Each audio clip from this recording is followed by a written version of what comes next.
Welcome to the Twinkle Talks EYFS podcast. Working in the early years is busy, funny, messy, and exhausting.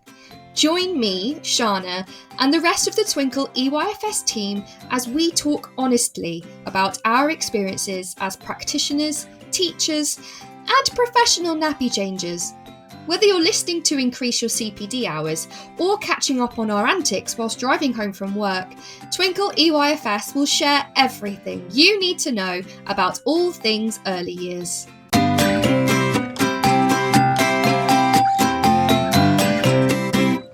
Hello, fabulous listeners. It's Shana here from Twinkle Talks EYFS, and we have got a super special episode for you guys today. I am joined by the wonderful Julia and Louise from our CPD team, and I tell you, they get more hilarious the more they come on, honestly. But before we get into it, let's have a look at what hilarious things you guys have been up to only in the EYFS.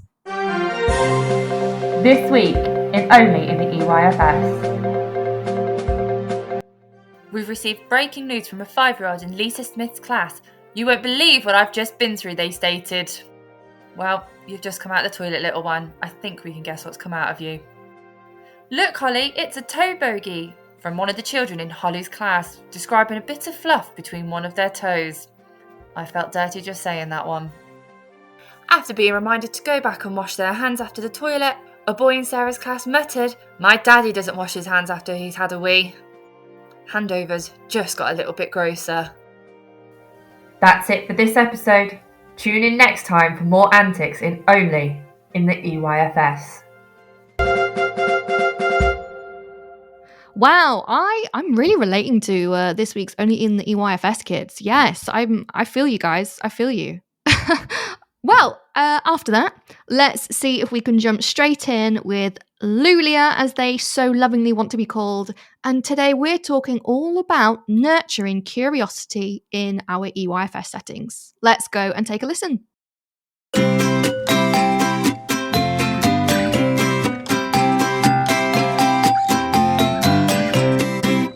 Hi, welcome back, Lulia. That's Julia and Louise from our wonderful CPD team here at Twinkle. It's been so long, guys. How has the beginning of 2023 been for you?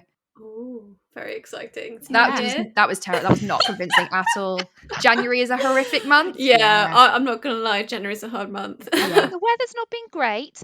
No. However, Oh, the snowdrops are starting to come out. Aww. that's terrible news. What? Why? Oh, the snow drops as flowers. I thought you meant actual snow. I was like, no. I You do don't like snowdrops? It's like, whoa, we can't be friends. It's the sign of hope of spring coming. That's fine. Look, I love a snowdrop. This is great. Positive energy. I love Yeah. it. Catkins are out. The what now? Oh no, Pussy Willow is out, and Be careful what you say. This is a family podcast.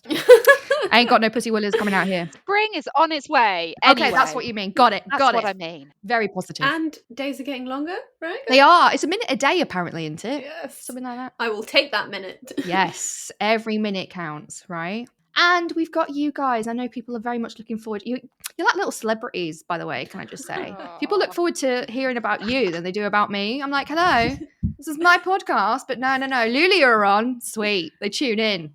So tell us, what subject are you going to enlighten us today with? Ooh, we're talking about curiosity. We're curious about being curious. That was a terrible joke. But I've heard this saying or this phrase about curiosity a lot, and I'm not really, I wanted to explore it because I'm not sure I'm really caught up on what it actually means. So in terms of, let's get stuck in, what does it mean? So, before we start, we should approach the elephant in the room, which is there is something called the curiosity approach. Right, that's what I've heard. Yeah, so that is a program, but it's based on developing and nurturing children's curiosity. So we've done some work on curiosity in general and how to help encourage and nurture that curiosity. So it's not the same thing, but they're based on the same kind of ideas and what you want children to develop, because we want very curious children. Because curiosity is basically all about having a strong desire to know more and explore. So that's what curiosity is. Lovely. So there is a curiosity approach. That's not what we're talking about, but we're talking about where that came from and other things to do with that root idea. Yes? Did I get it Yes, right? exactly. Yes. Honestly, I've been practicing that in my head, like, don't want to say the wrong thing. Okay, cool. So I suppose it's a pretty obvious question, but I'm going to say it anyway. Why is curiosity in early years so important? Children's curiosity is so important for their own development and their own learning. So we always base things on children's interests, and their interest comes from their curiosity about things. You know, for example, dinosaurs. They're so curious about dinosaurs. They're, you know, what they look like, all their different names. I mean, their curiosity is the thing pushing their interests, and that is what helps them to explore and learn about the world around them and so many different subjects. So curiosity is so important, and it's important how we help support that curiosity and we help nurture it. I love it. I love it. It sounds really simple when you say it, but I suppose it's natural. That's why I don't think about it, I guess, because like you say, in early years, it's a very natural thing. We're constantly asking our children to be curious, aren't we? Like, what do you think this is? How do you think this is going to work? Like, it's just something that we do quite naturally anyway, isn't it? Yeah, and it's important to think about also as they start getting older, what structures come in, and some of these things can sometimes make curiosity a little bit harder because, for example, you're learning about one subject and they're asking something else. And I think early years practitioners are very good at following that interest and that question, but sometimes when they go higher up in school, that's something that they're like, we don't have time for that right now. So it's kind of talking about how we can include and encourage their curiosity as much as possible. Yeah, and I know you've touched on it a little bit. Obviously, it's something that's quite natural to children, but why is nurturing that curiosity specifically in education settings, like, you know, asking those questions, listening to the children, feeding off of what they're curious about? Why is that so important? Because there's so many benefits for children as well. I mean, that helps them build their confidence as well, exploring what they're curious about as they develop skills. And it's also so important that they have that fascination and awe and wonder with the world outside them that keeps them wanting to learn. I think if we stamp down that curiosity, that's where things can get a little bit sad. I know that Lou and I were talking about why it's important to stay curious, and there's lots of things that can benefit them, and if they don't get that curiosity, then sometimes those doors can be closed a little bit. I don't know if you want to talk about it. Yeah, so children are obviously naturally born curious. I think they want to interact with the world around them. Everything's new, everything's exciting. They want to point, they want to touch. They've just got this natural desire to learn and figure things out for themselves. And when they're doing that, they're actually developing their perseverance and their resilience with things.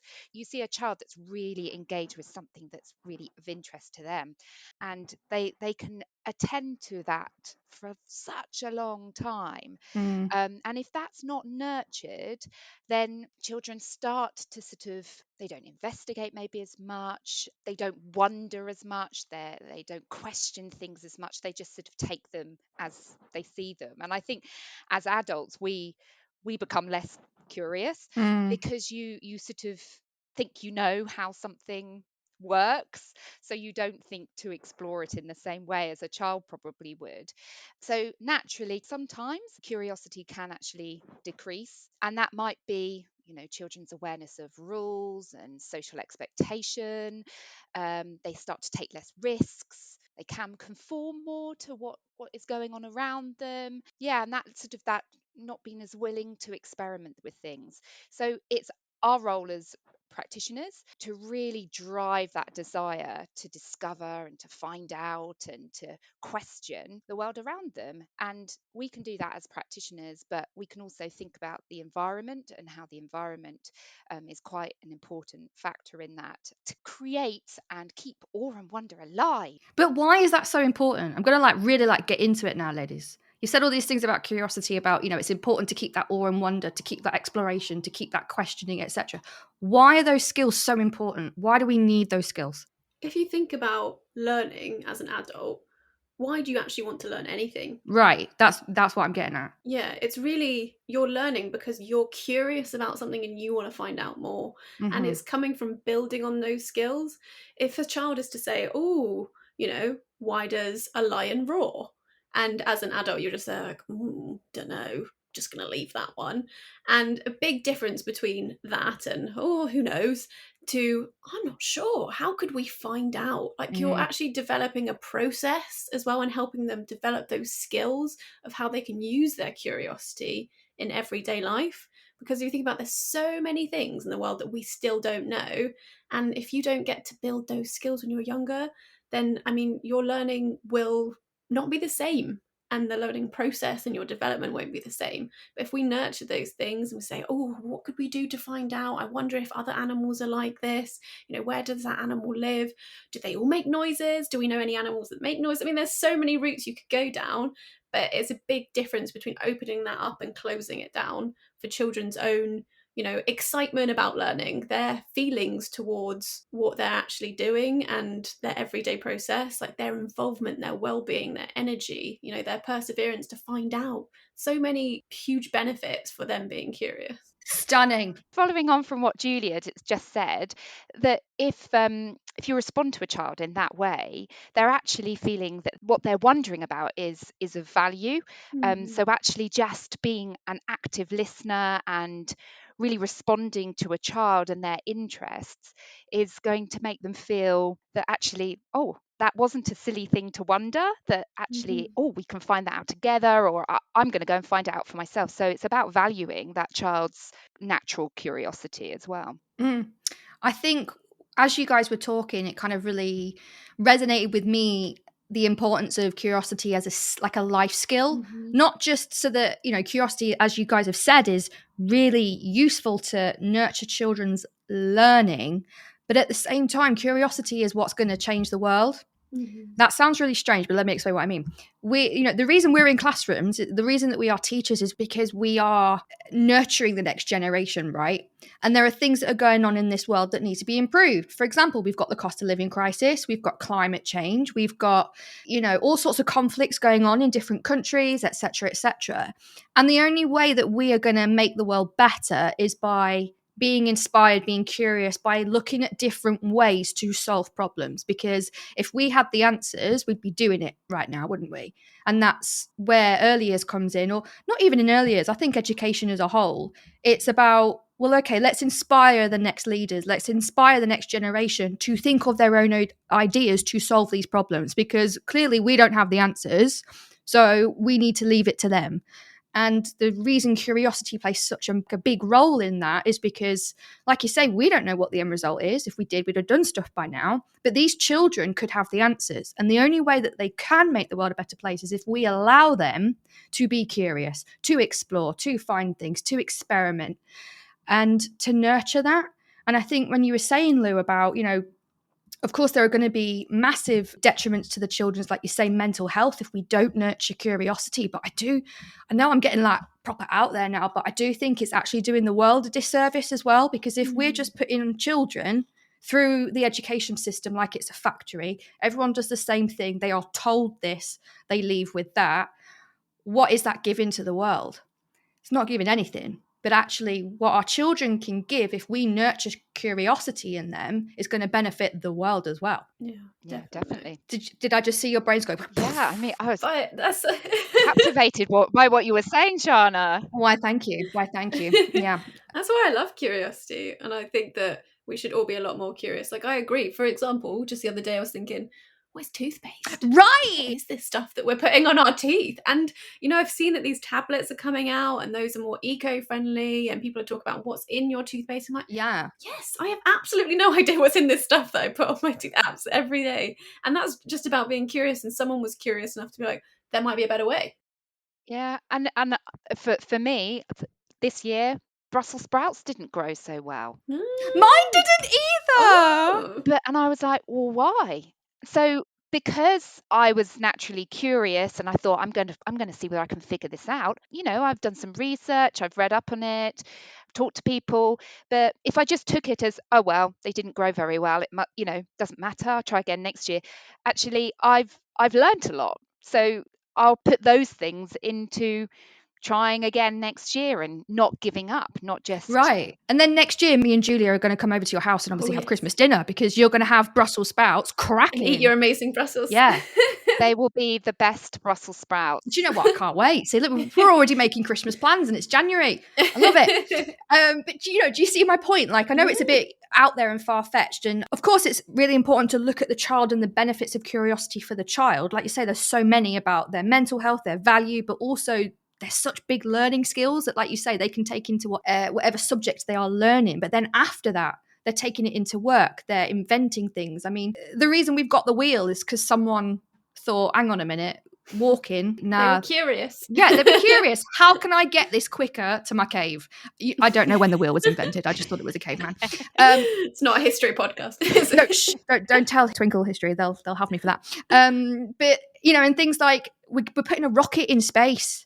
Like, the only reason we're doing that is because someone was curious about what was up there. Exactly. Do you know what I mean? Yeah. Like, it really underpins everything. It underpins everything. And I think, like you say, if we get that as early as we can, like, children are naturally curious because as soon as they are born, they're like, oh my God, where am I? What is this? What is this? What am I? Like, over Christmas, I went to see 2 of my friends and they've just had babies. So one's got a 3-month-old and one's got a 9-month-old. And the 3-month-old has literally just discovered that she's got feet. And it is the funniest thing I've ever seen. She was just in her mum's lap staring at her feet like, what the hell are these? And she doesn't know how to use them yet, but they're moving. So and it's the funniest thing. And, you can even see as a baby there, she's exploring, or if I move, or if I try and do something with my brain, what does my leg do? So that it's like you say, it's that innate skill. They're born with it.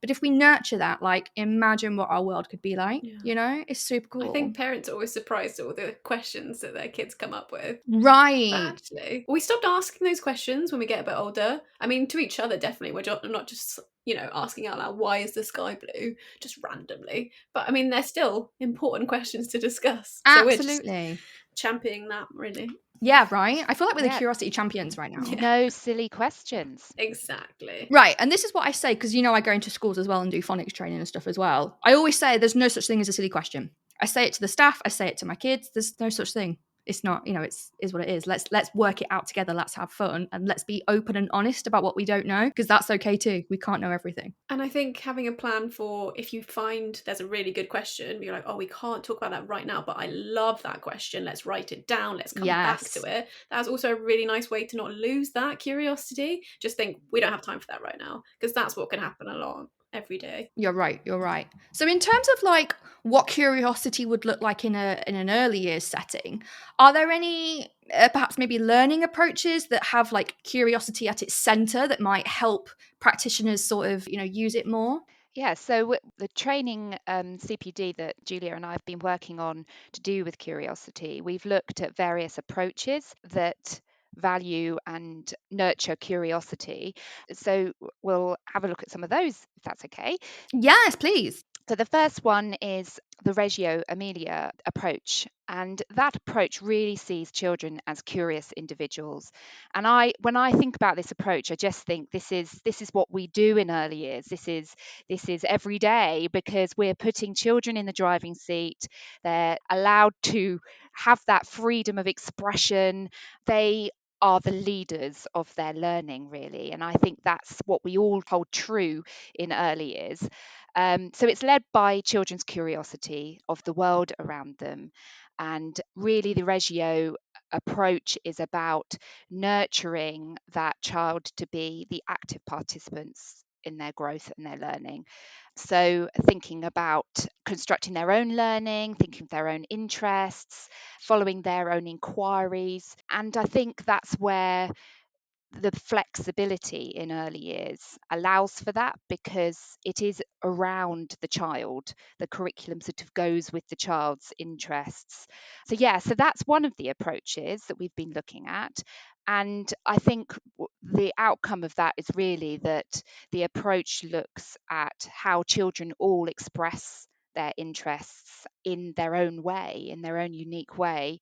So it might be through dance or drama or spoken word, or through just how they're interacting with something. So the Reggio Emilia approach talks about children demonstrating their curiosity in 100 languages, which is about the expression of how children it would express their curiosity. I love that. 100 languages. And that's like not literal languages, is it? It's like you say, the language of dance, the language of movement, the language of how you express it. I love it. Love it. Such a great quote. So that's one of the approaches. And I think Julia's now going to talk about the Montessori approach.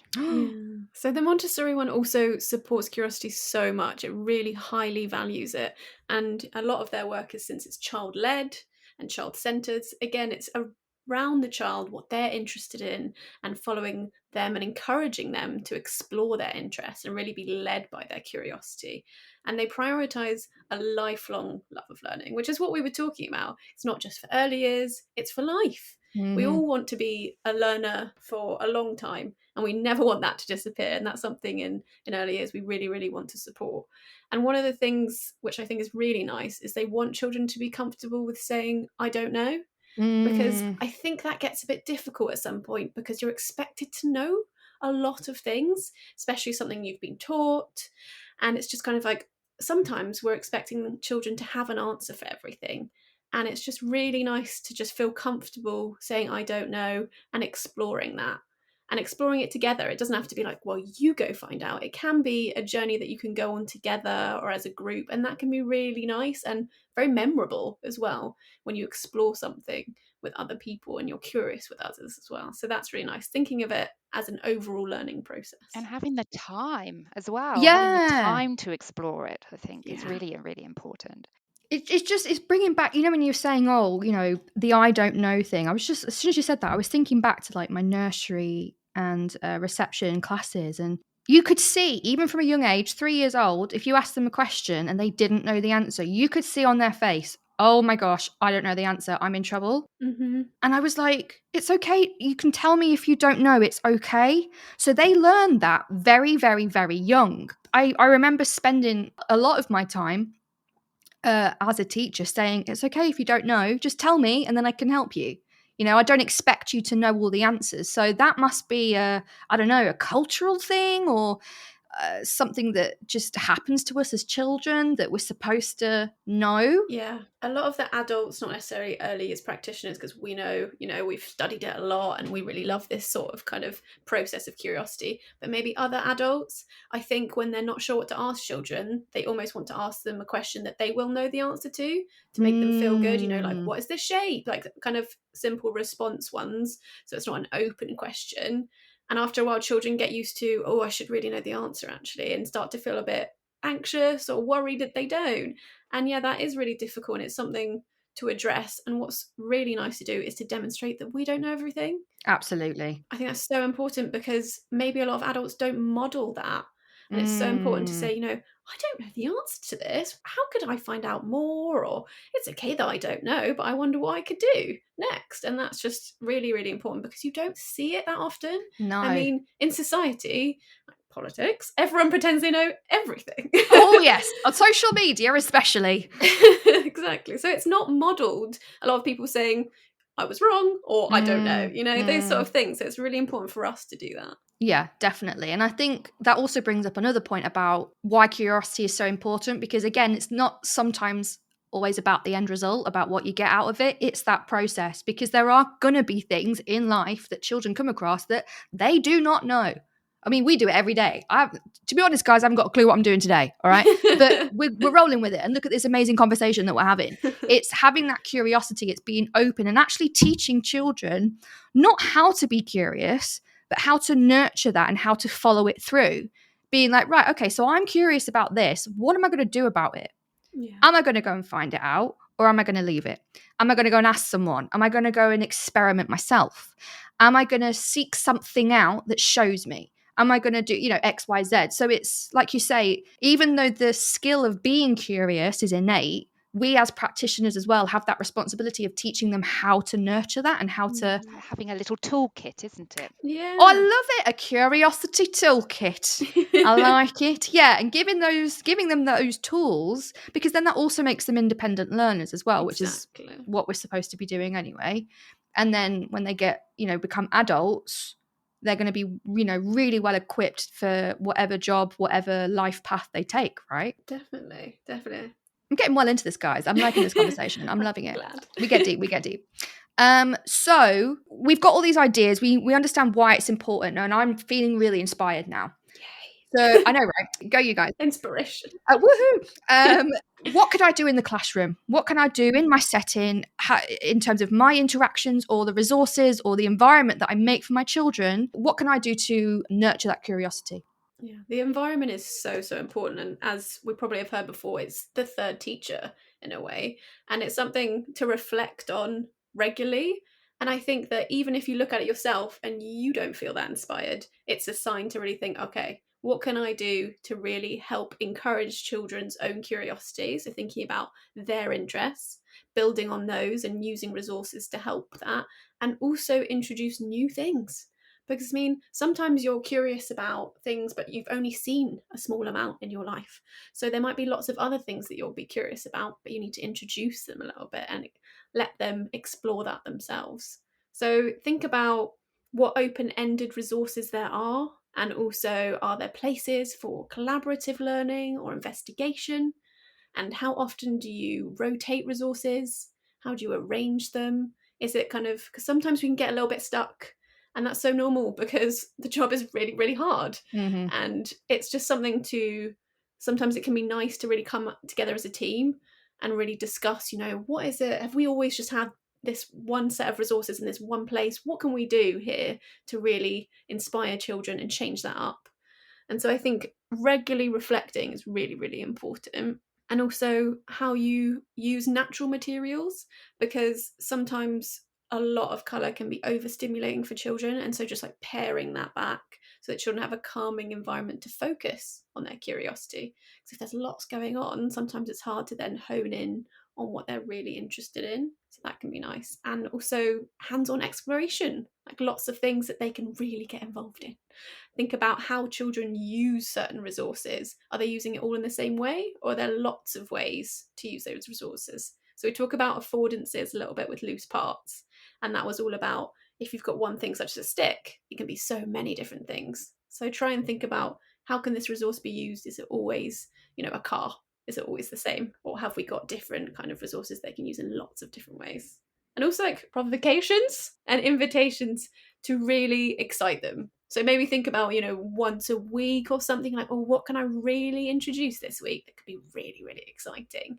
Like, and I think that's a nice thing about experiments you can do together and really like get the awe and wonder back in your setting. Or putting unusual items with other items. So Yeah. you're layering. Oh, Lou, we're getting a bit of layering in there. I like it. I like it. It's true. When you see two things together, you're like, "Ooh, those together. That's blown Yeah. my mind a little bit." I used to have this book that I used to read to the kids, and it was Mixed Up Fairy Tales. Oh, And it would be the that's nice. pages, but it was cut into 3, and it would be like, oh, Goldilocks went to see the big bad wolf That is in so the nice. Sleeping Beauty's castle, and it would absolutely drive them insane. They'd love it, and they'd try and mix up their own things. So even that in a story, like you say, if you did it with objects and stuff as well, like, why not? Let's figure out some things. If you've seen a group of children playing with something really intently on one day in that area, move it to a different area so that they're experiencing it and maybe moving on their learning. So I literally had that question when I went into a school last week to do training. And it was like, oh, I've always got the boys in a construction area and I can't get them out. That was also my problem. And she was like, oh, what should I do, Sean? And I said, shut the area. And she looked at me like, oh, what? And I was like, yeah, just shut the area. See what they can do. Obviously, you're not going to shut it forever. But you want to inspire, because they've got into this habit. They know that they love the construction area. But like you say, they've got kind of to a point where they're not, engaging or moving their learning on. So that doesn't mean like get rid of the toys or whatever the resources are in that area. Go and put them in. I said, have you tried putting pens on the trucks? Go and put the trucks in the writing area, stick the pens on, and just see what happens. Like, don't tell them anything. Just put the construction tape over the entrance because it's a construction area. I said, just shut it and just say, oh, it's under construction today. We can't go there. And watch what they do, because that might be inspiring them to go and explore something else. Because I think sometimes there are some settings might have the blessing and curse of having too many resources or having too many areas. And like you said, that might be overwhelming. And we have this pressure of like, oh no, we have to have every area open every day because they have to be able to make a I would challenge that and say, actually, well, you've used your observations and you've seen this group of children are always in this area. I want to challenge them and see if they can use their own exploration to try something else. I'm going to shut that for a day and see what happens. And you'd be surprised about what actually comes out of that. So I would say to practitioners as well, like, don't be afraid to take things away as well, because then if they've got things, they've introduced something new into the area, they can actually have more deep and meaningful experiences with it instead of having very short experiences with lots of things. It's kind of almost quality over quantity sometimes. So sometimes I think it would also be about making that choice. What do you think? Yeah, I mean, I'm a great believer in layering and moving things around. And I think there's a really important aspect of rehearsal and going through a process with a resource that you need to repeat and you need to rehearse it and you need to experience it several times to enable that wonder and that curiosity to take a new journey. But supporting that for children to really see further into it and then sort of go into a deeper level, moving things around and, like you say, maybe closing an area or moving the resources to a different place or pairing them up with something else or paring them down in some way. They're definitely all good techniques for supporting hands-on exploration or the provocation. And like you say as well, every child learns differently and every child is going to experience the process of curiosity very differently as well. They're going to choose different processes. So like you say, change it up, because it might not work for one child, but there's another child that actually has really benefited from that change and they're now inspired to either look at something in a different way or do something different, which I think is exciting. And I think we touched on it a little bit, but the time you give children to do that in terms of can they come back to something? Because I think that's something that's quite difficult in some settings of, oh, we're going to clear everything away. Yeah. But sometimes, you're only just getting going and what you're exploring and just thinking about how you could come back to things and how you can have kind of longer term projects that children can kind of get into. Yeah, I think that's one of the challenges, isn't it? I think I definitely relate to that, because if I had my own way, I would have child initiated learning the whole day. Because like you say, some children, it takes them an hour to even get into something. And then as soon as they've got into it, it's like, nope, sorry, we've got to stop and do phonics now. Or, like whatever's on the timetable. And you just think, oh no. So sometimes, yeah, time is a bit of a challenge. And having areas of this is still under construction or coming back to, like if you're thinking about block play, you don't want to clear that away, every time when it gets to the end of the day or something. They might be just getting into having it set up in the way that they want to, or they're thinking a process through. So having it available in just the place where they've left it, and that's okay to leave it out and have it for the next day rather than clearing all the blocks away and then they've got to restart the whole process again. So leaving things out and leaving things open for continuation of play is really valuable. And I think that's the challenge, isn't it? Making sure that your environment is set up to enable that, to have things that don't have to be tidied away. Yeah, I think it's a bit of a challenge because I was thinking about in a setting that I worked in as well when we had morning and afternoon in the nursery. Yeah. Actually, how lovely would it be to inspire the afternoon nursery or the morning nursery by what they've done? Be like, ooh, because they've never met those other children. Yeah. And they always found that a very exciting possibility that there's other children when they saw their pegs, Yeah. Like, I'm sharing a peg with someone. They're with their little minds. They're like, I thought this was my peg. And then so to come and imagine, they've constructed a zoo or something. I mean, that's inspiring to them as well. I'm like, wow. And then adding to it and then the children coming back, it can be a process. I think the reality is I remember cleaners being very annoyed. Being like, this needs to be tidy because I can't hoover. And you're like, yeah, but please, just one more day. Yeah, I mean, it's lovely, isn't it? I keep thinking, like, it feels very backwards to say that, doesn't it? Like, leave it out. Even my I'm like, oh my God, but no, I'll get in trouble. Tidy up time. Yeah, no, we must tidy up. But you're so right. I mean, if you think about it as well, like when you're at work and you're given a project or something, you don't know all the answers. You don't complete the project in a day, right? You'll do a bit, you'll go away, you'll have dinner, you'll sleep on it, you'll come back to the next day and you'll feel refreshed and you'll have different ideas.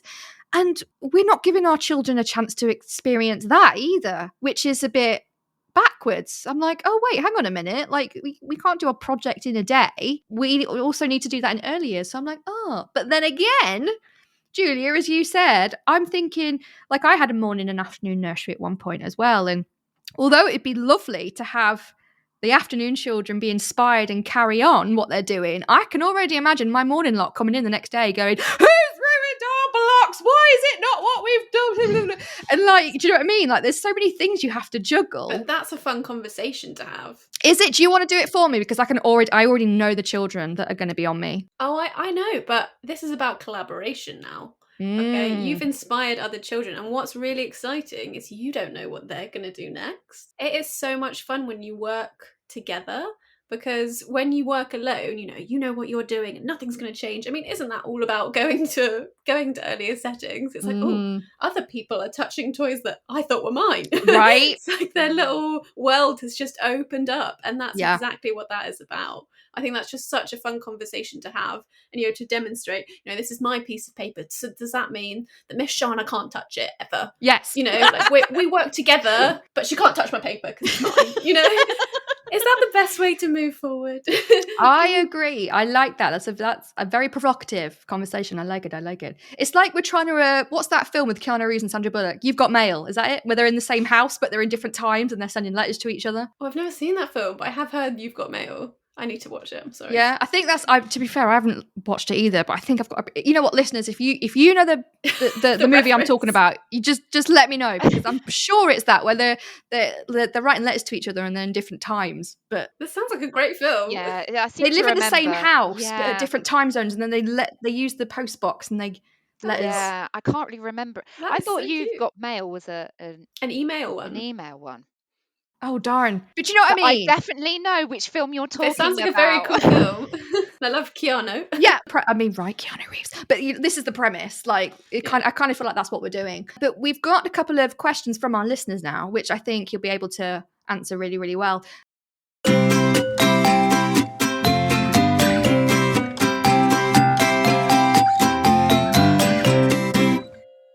The first one is, what happens if we've got children who perhaps struggle with being curious? Or, for example, you might have children who have a form of autism, and that imagination aspect, that process is really difficult. How do we support children being curious in that way? So I think one of the key things is thinking about how the role of the practitioner can support developing curiosity with children.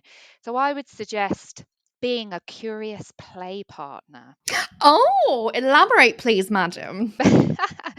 Thinking about your own curiosities and taking time to explore them alongside children, or seeing what somebody's doing or what they're interacting with, and then taking it in a curious way of some kind. So if, say, they're fascinated with wheels or cars, thinking about introducing something that you can model some curiosity type play. Maybe it's developing some kind of ramps into your vehicle area just to explore how the cars move, and maybe placing material over the ramps.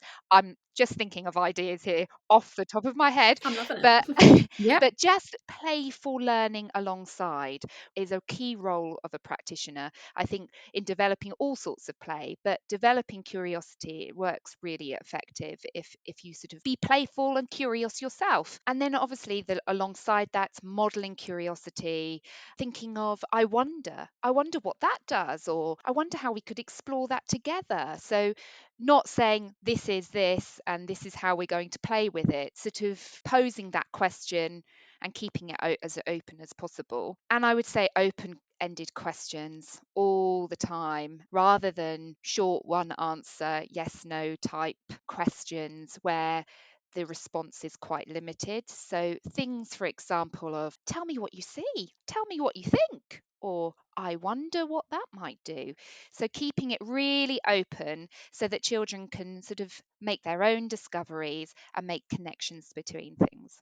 I'm going to put a spanner in the works here now. What happens if I have a child who does not understand the concept of open questions? Because I've had this. They just don't understand. And sometimes they need those closed questions to be able to break down and process things that happen. How can we support those children? Well, I think having a mix of questions, Yeah. I'm not advocating taking out all of the other questions, but Of course. I would go from their interests. If they're interested in animals, then you go from that and you ask them, tell me what you know, or tell me about this elephant or something, before you then lead into maybe more of an open type question. So of course, some children and adults are very factual, want to give you the facts. And I think the importance is recognizing that and sort of accepting that for that child is what they need in that moment, before you try and open it up a bit more. So Yeah. I would say tailoring it to that child, recognizing that they are needing those type of closed questions, and then supporting them with maybe taking their interest and opening it up a bit more. Yeah, it's like, like you say, using a choice card or a PEX thing, isn't it? It's like, I mean, we're teaching children how to be curious anyway. So you're saying, oh, what happens if? Well, you could give them a choice. Shall we push it or shall we pull it?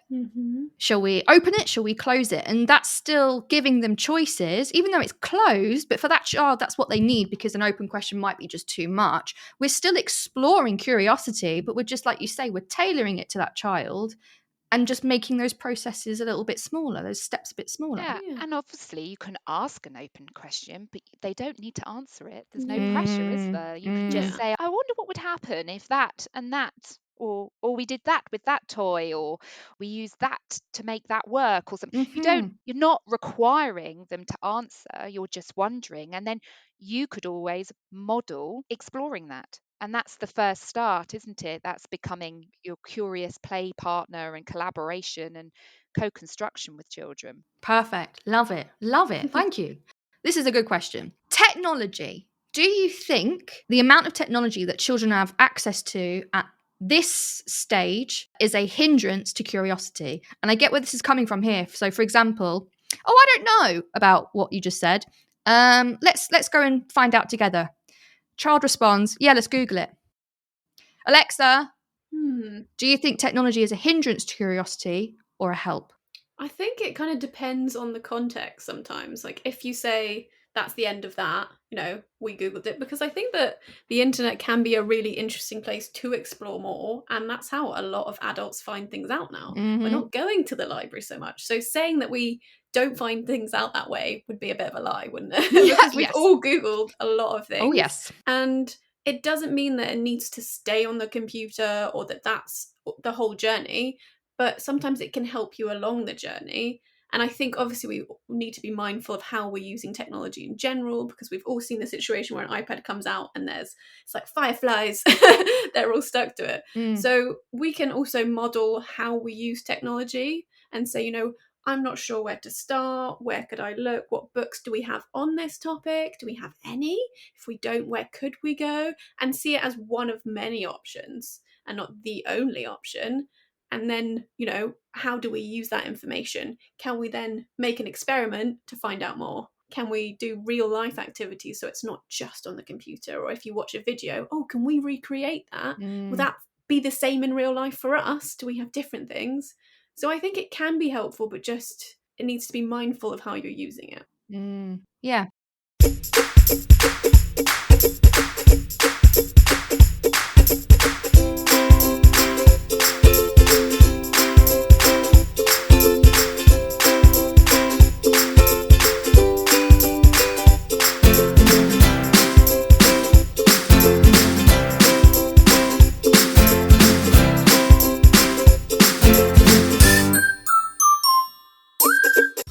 We're going to play a game for the end of our episode. Of course, we would usually do Teacher Would You Rather, but we did that.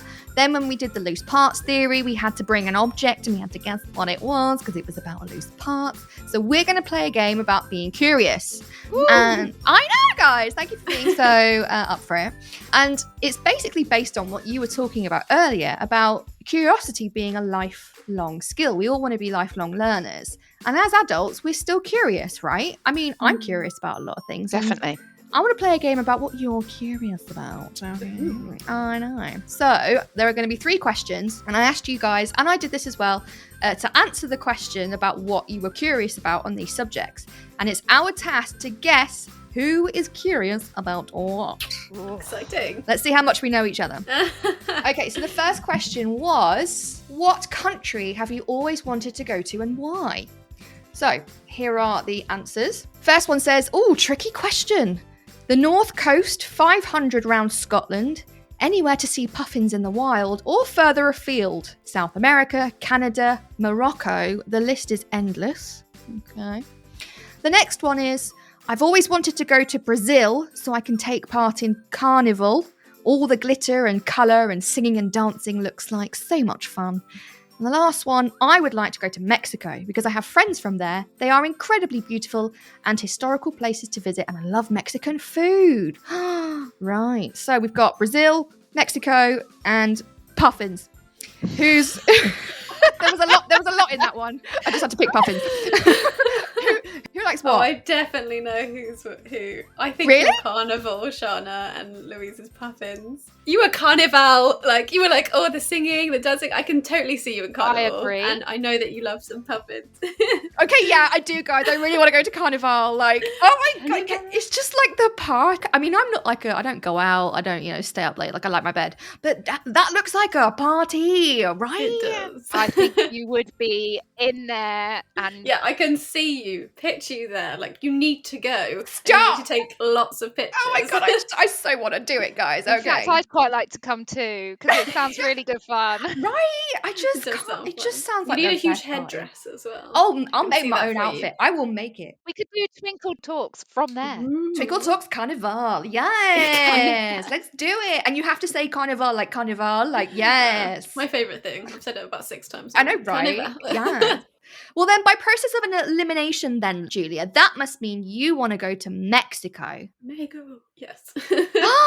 You have friends from there? Yeah, so I've met quite a few people from Mexico, and they're always telling me about how beautiful it is and showing me places they visited. I'm like, wow, this country is just stunning. And obviously, the Mexican food is incredible. Mexican food is great. Like, what's your favorite Mexican dish? I can't decide. There's too many. That is a really hard question. One of my friends made me something. It's really fascinating. It was like a special sauce that you could only get there, but it had something to do with like chocolate, and then she made it with chicken, and I just had no idea what was going on, but it was delicious. I'm gonna have to remember the name, but it was so good. Oh, I like it. I know every time they go, they bring stuff back. I'm like, oh, I have to try everything. But there is something that is so weird, and it's called clamato. And I find it bizarre because it's basically like a drink with clams, and they put it in beer. And they made me try it, and I'm sorry, guys, I can't get involved with this one. Yeah, clams and beer. It's not something I'd put together, but It's pretty unusual. I was Okay. curious, and I tried it. But it wasn't my thing. Hey, got the buzzword in there. Well done. Okay, so Lou, tell us about the puffins. I'm really intrigued. I found that question really hard, and actually I obviously didn't read it very well because I don't think I put why. I just got excited by the question. Here. And I was like, I'd like to go all these places. So I just love being outdoors. So anything to do with wildlife, puffins, I just think they are amazing. And there's so many places in the UK I could go and see puffins, and I've just never gone. So They're puffins in the UK. yeah, you can go and see them in Northumberland and off the coast of Devon. And I did not know that. yeah, so I really must. That needs to be an action You point must for do this that. year. Top of the list. Yeah. Think of all the Twinkle resources we could make about puffins. I know. Yeah, market research. You need to do this. You need to go. Okay. Yeah. all The right. company will We're pay. sending you. So that's puffins, but then I love turtles, and Mm. as a young person, I always wanted to go and help save the turtle eggs at hatching Oh. time. And then see them go into And the... yeah, Oh, because those videos make me cry every time when yeah, they I release just- them back into I the ocean. know, and I just wanted to help, and I've never done that either. But it's not too late. On the I'm list. curious. It's never too Never late. too late, guys. Exactly. Let's nurture our curiosity and do these things. yes. Okay, great.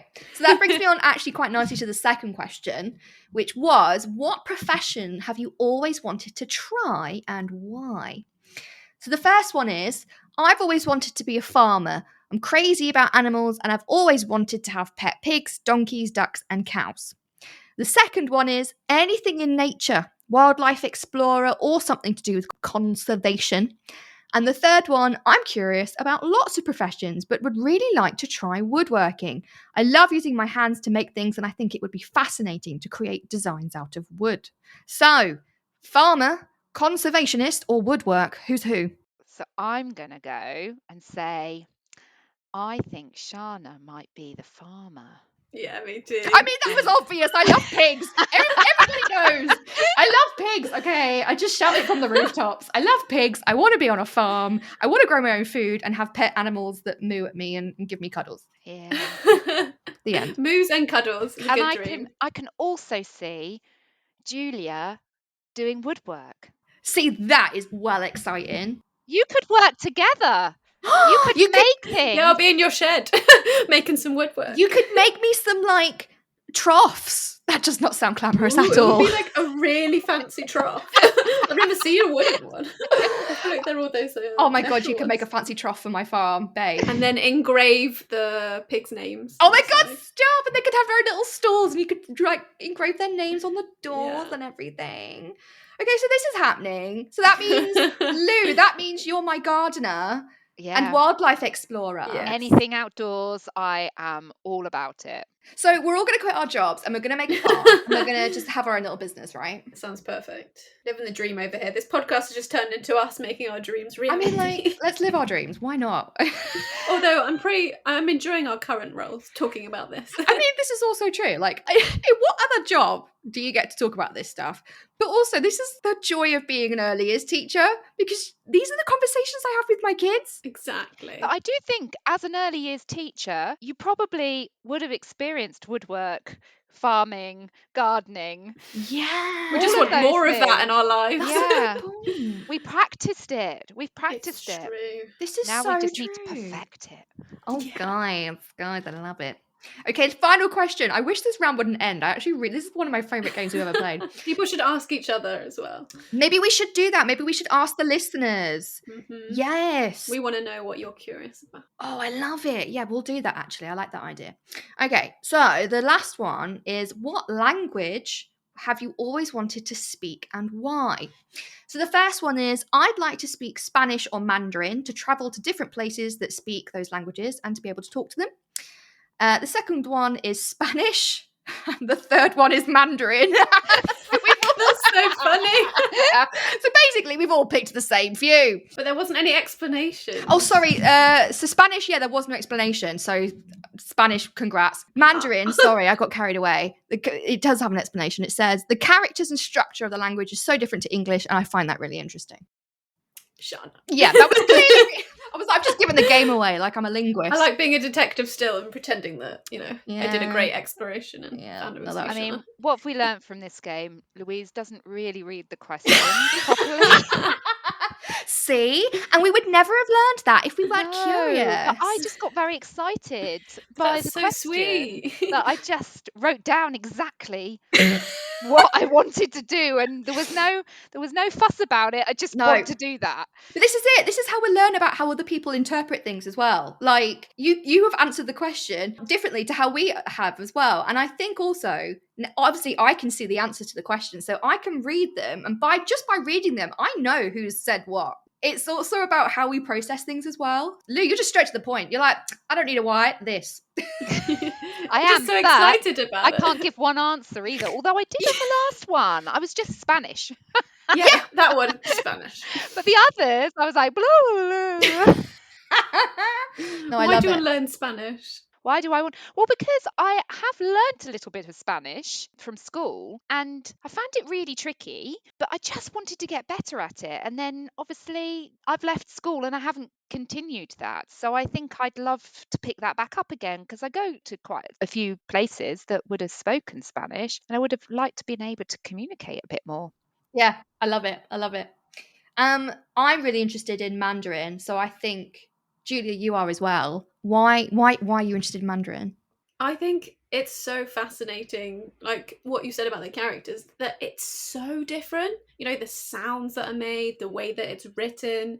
It's just, I find that so fascinating that we're all human and yet communicate in such a different way. Right. I mean, that is fascinating in itself. And it would just be so amazing to learn those languages and be able to talk to such different people as well. Yeah. And also, every language has its own sayings and, own special words for special things. And I just think that is fascinating as well. Like linguistics is really interesting. Linguistic nerd here too. High five. Yeah. It doesn't make me any better at language. I mean, no, but at least we're curious and we're keen. Keen and curious is all you need in life. You know what I could have answered? What? What language would you like to speak? I was going to say like animal language. Oh, that would, my I mean, God, that would yes. be amazing. I mean, there's no, like you say, realms of possibility. Let's do it. Let's learn how to speak dolphin. I don't know.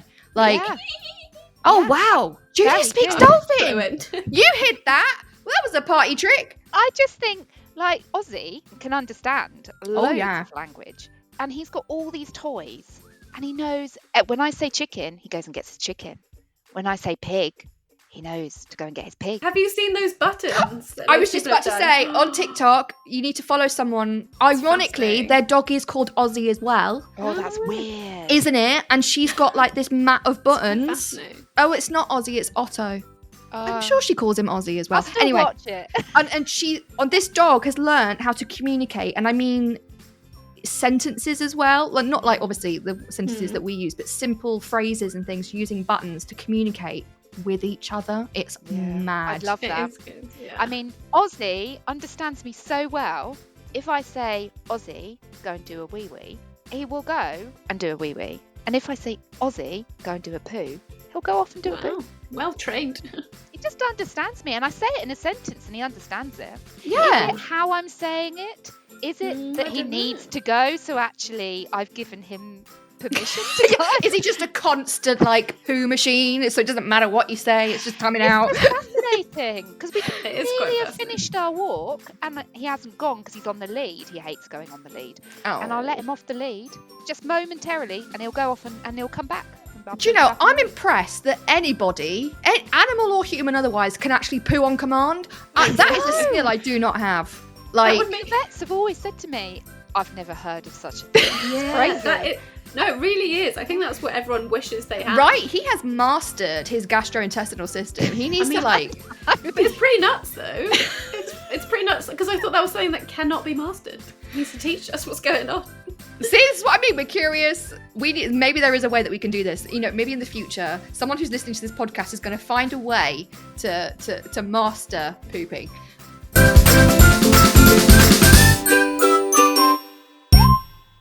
Well, that was a great end. I'm very impressed with how that this episode. You didn't think it was going to end that way, did you? I'll be honest. This is not where I thought we'd land, but I'm really proud that we did get here. It's been awesome. Thank you for coming. You girls are amazing as always. You are knowledgeable and hilarious, which is basically what this podcast is all about. And I look forward to further conversations. But I hope you have lovely days, and I'll see you next time, I'm sure. Thanks for having us, Thanks, Shana. Shana. Lots of love. Take care. Bye. Bye.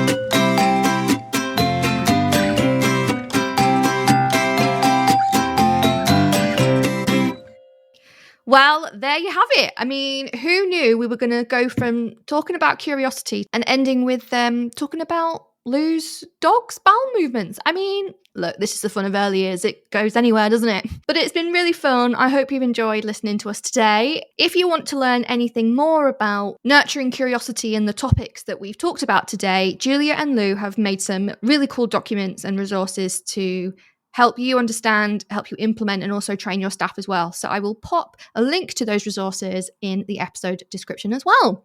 But for now, I hope you have a wonderful day and that you feel inspired to be more curious. Bye for now.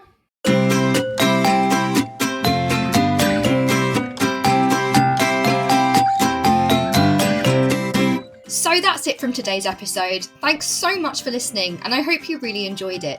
If you would like to get involved or would like to know more, come and find us on our social media sites. We have a Facebook, Instagram, Twitter, Pinterest, and TikTok account. All of the details will be in the description. And whatever you're doing, I hope you have a great day today.